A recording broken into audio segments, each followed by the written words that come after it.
We broke trust with a lot of voters in the last election, and we need to re-establish trust with them. But more importantly, we have to grow. And so we've got to, as well, win the trust of South Africans who've never voted for us before.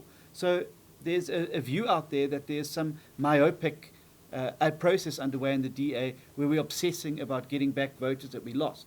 Yes, we want to build that trust again, but we also have a dual focus on making sure that we're reaching out to South Africans and ensuring we're trying to win over the voices and votes of people who've never voted for this party before by driving issues that matter to them. And you would have noticed a complete change in the way in which we dealt with the SONA this year in Parliament.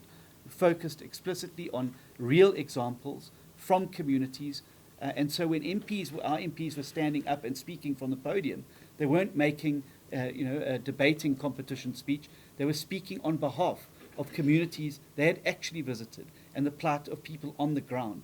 And I think that if we as a party can turn Parliament again into an arena where the people's business is first and foremost and not the elite business of politicians being on the top of the agenda, I think that people would start to see this is a Parliament and a party that is serious about taking them. And that is why the GBV, I don't blame Mr. Malema on his own. I certainly think that the fracas was started by the behavior of Mr.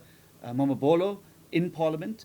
And I think that his party needs to take action against him. But I think both sides of the House really took Parliament to a new low, where people's personal lives, the politics of personal destruction, as well as the plight of the trivialization of the plight of the millions of women in South Africa who suffer daily under gender-based violence, was completely trivialized. And I think that it was a low point for Parliament. And I welcome the comments made by the President in his closing remarks.